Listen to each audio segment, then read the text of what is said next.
ആകാശവാണി തിരുവനന്തപുരം പ്രാദേശിക വാർത്താ വിഭാഗം തയ്യാറാക്കിയ സ്പോട്ട്ലൈറ്റിലേക്ക് സ്വാഗതം.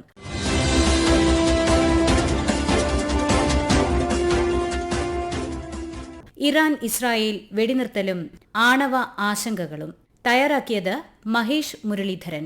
അവതരണം സുവർണ. വർഷങ്ങളുടെ നിഴൽയുദ്ധത്തിനൊടുവിൽ ഇറാനും ഇസ്രയേലും നേരിട്ട് ഏറ്റുമുട്ടിയ ദിവസങ്ങളായിരുന്നു കടന്നുപോയത്. മിഡിൽ ഈസ്റ്റിനപ്പുറം ലോകത്തെയാകെ ആശങ്കയിലാഴ്ത്തിയ യുദ്ധം വെടിനിർത്തലോടെ സമാധാന പാതയിലേക്ക് നീങ്ങുകയാണോ? അതോ പുതിയ സംഘർഷങ്ങൾക്ക് മുൻപുള്ള താൽക്കാലിക ഇടവേള മാത്രമാണോ ഇത്? ഉറ്റുനോക്കുകയാണ് ലോകരാജ്യങ്ങൾ. 12 ദിവസം നീണ്ട യുദ്ധത്തിനിടെ ഇറാനിയൻ സൈനിക കേന്ദ്രങ്ങൾ വ്യാപക ഇസ്രയേൽ ബോംബിങ്ങിന് ഇരയായി. മറുവശത്ത് സുരക്ഷിതമെന്ന് കരുതിയ ഇസ്രയേലി നഗരങ്ങൾക്ക് മേൽ ഇറാനിയൻ മിസൈലുകളും നാശം വിതച്ചു. വലിയ തിരിച്ചടികളില്ലാതെ യുദ്ധത്തിന് അവസാനമിടുകയായിരുന്നു ഇരു രാജ്യങ്ങളുടെയും ലക്ഷ്യം. അതിനുവേണ്ട സാഹചര്യങ്ങൾ അമേരിക്ക ഒരുക്കിക്കൊടുക്കുകയും ചെയ്തു. ഒരേ സമയം ഇസ്രയേലിന് സൈനിക പിന്തുണ നൽകുകയും മറുവശത്ത് വെടിനിർത്തലിന് ശ്രമങ്ങൾ തുടരുകയും ചെയ്ത ഇരട്ട റോളായിരുന്നു ഇത്തവണ അമേരിക്കയുടേത്. അതുകൊണ്ട് തന്നെ വെടിനിർത്തൽ അമേരിക്കയെ സംബന്ധിച്ചും വലിയൊരു നേട്ടമായി തന്നെയാണ് വിലയിരുത്തപ്പെടുന്നത്. പക്ഷേ യഥാർത്ഥ പ്രശ്നങ്ങൾ ഇപ്പോഴും പരിഹാരമാകാതെ അവശേഷിക്കുകയാണ്. വെടിനിർത്തലിനെ തുടർന്ന് ഇറാൻ തങ്ങളുടെ ആണവ ലക്ഷ്യങ്ങളിൽ നിന്ന് പിന്മാറുകയാണെങ്കിൽ അത് സമാധാനത്തിലേക്കുള്ള വലിയൊരു ചുവടുവയ്പായി തന്നെ വിലയിരുത്താം. മുൻ നിലപാടുകളിൽ നിന്ന് മാറ്റങ്ങൾക്ക് തയ്യാറല്ലെന്നാണ് വെടിനിർത്തലിന് ശേഷമുള്ള ഇറാന്റെ ആദ്യ നടപടികൾ നൽകുന്ന സൂചന.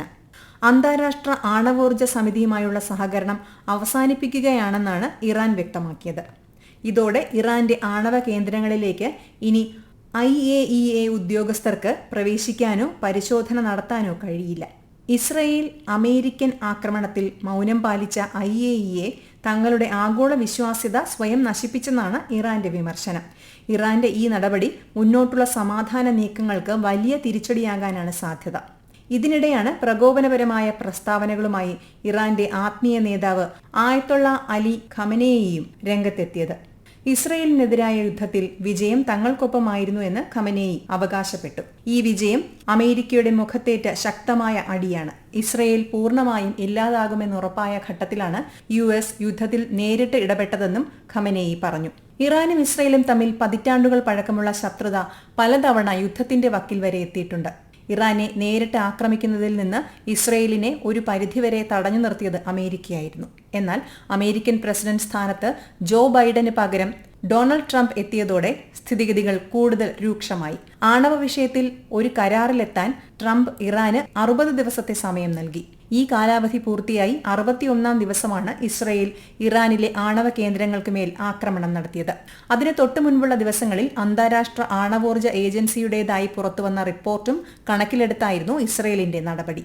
9ഓളം ആണവായുധങ്ങൾ നിർമ്മിക്കാൻ കഴിയുന്ന 400 കിലോയോളം സമ്പുഷ്ട യുറേനിയം ഇറാന്റെ പക്കലുണ്ടെന്നായിരുന്നു IAEA റിപ്പോർട്ട്. തുടർന്നായിരുന്നു ഇസ്രയേലിന്റെ ആക്രമണം.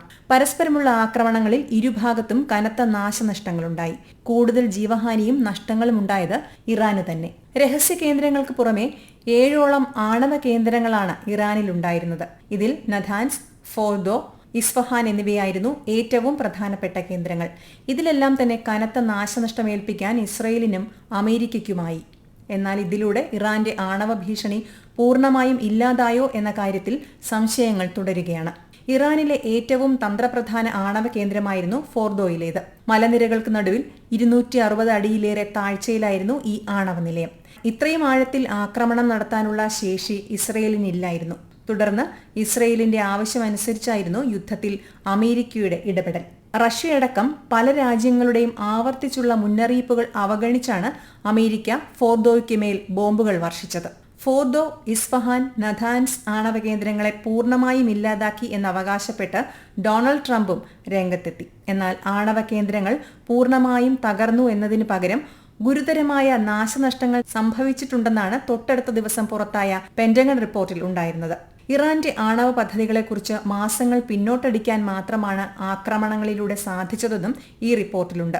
ഇതേ സംശയം പല അന്താരാഷ്ട്ര മാധ്യമങ്ങളും നേരത്തെ തന്നെ മുന്നോട്ട് വച്ചിരുന്നു. ഭൂഗർഭ സംവിധാനങ്ങൾക്കും കെട്ടിടങ്ങൾക്കും കാര്യമായ നാശനഷ്ടം സംഭവിച്ചിട്ടില്ലെന്നായിരുന്നു ചില മാധ്യമങ്ങൾ റിപ്പോർട്ട് ചെയ്തത്.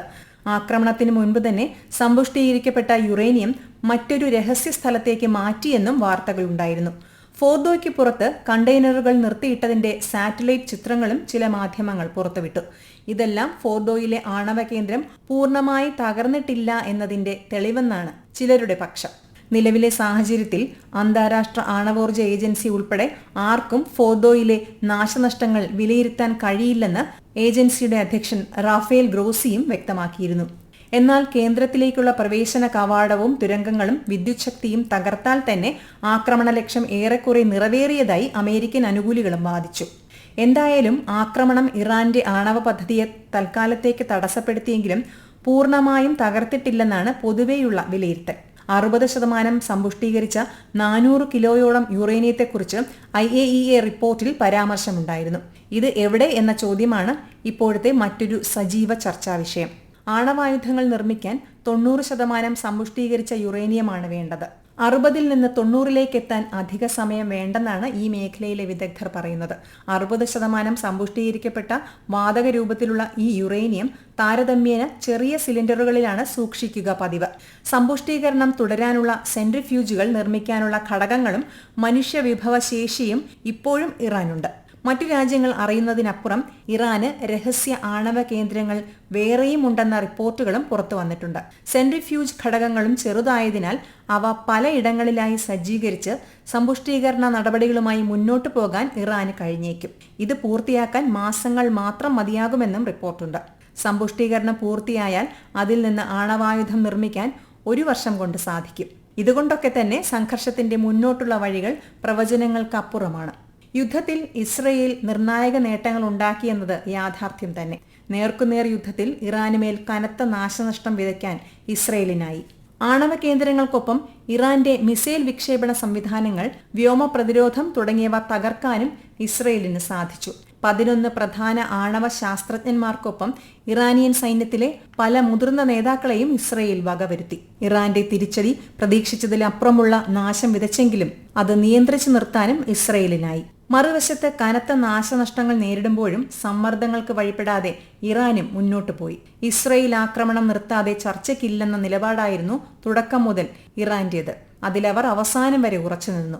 വാക്കുകൾ കൊണ്ടുള്ള പിന്തുണയ്ക്കപ്പുറം സഖ്യകക്ഷികളായ റഷ്യ, ചൈന എന്നീ രാജ്യങ്ങളിൽ നിന്ന് കാര്യമായ പിന്തുണ ഇറാന് ലഭിച്ചില്ല.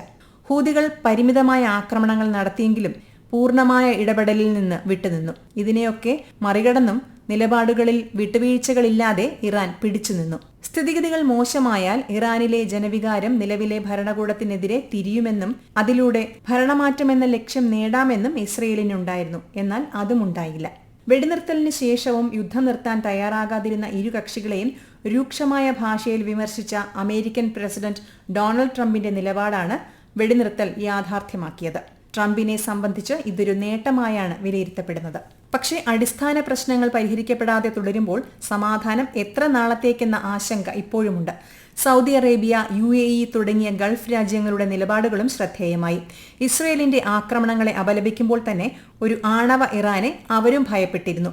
ഇസ്രയേലിന്റെ ആക്രമണങ്ങൾക്ക് അവരുടെ മൗനാനുവാദം ഉണ്ടായിരുന്നുവെന്നും റിപ്പോർട്ടുകളുണ്ട്. നിലവിലെ സാഹചര്യങ്ങൾ ഭാവിയിൽ ഇസ്രയേലുമായി കൂടുതൽ അടുക്കാൻ അവരെ പ്രേരിപ്പിച്ചേക്കാമെന്നും വിലയിരുത്തലുകളുണ്ട്.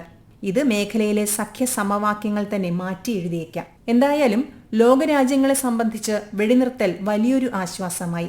യുദ്ധം തുടങ്ങി ദിവസങ്ങൾക്കകം തന്നെ എണ്ണവില 15% കുതിച്ചുയർന്നിരുന്നു. ഒരു ഘട്ടത്തിൽ ലോകത്തിന്റെ ഊർജ്ജ ഇടനാഴി എന്നറിയപ്പെടുന്ന ഹോർമുസ് കടലിടുക്ക് അടയ്ക്കുമെന്ന് ഇറാൻ പ്രഖ്യാപിക്കുക കൂടി ചെയ്തതോടെ ലോകം കടുത്ത ആശങ്കയിലായി. തുടർന്ന് എണ്ണവില ബാരലിന് $70 നിന്ന് 81.4 വരെ ഉയർന്നിരുന്നു. എന്നാൽ വെടിനിർത്തലിനെ തുടർന്ന് ആശങ്ക ഒഴിഞ്ഞതോടെ എണ്ണവില കുറയുകയും ചെയ്തു. വിജയം അവകാശപ്പെട്ട് ഇരു രാജ്യങ്ങളും യുദ്ധം അവസാനിപ്പിച്ചെങ്കിലും വെല്ലുവിളികൾക്ക് ഇനിയും അവസാനമായിട്ടില്ല.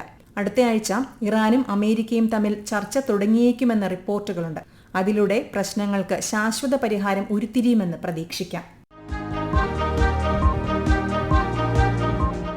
നിങ്ങൾ കേട്ടത് ആകാശവാണി തിരുവനന്തപുരം പ്രാദേശിക വാർത്താ വിഭാഗം തയ്യാറാക്കിയ സ്പോട്ട്ലൈറ്റ്. ഇറാൻ ഇസ്രായേൽ വെടിനിർത്തലും ആണവ ആശങ്കകളും. ഏകോപനം മയൂഷ AM.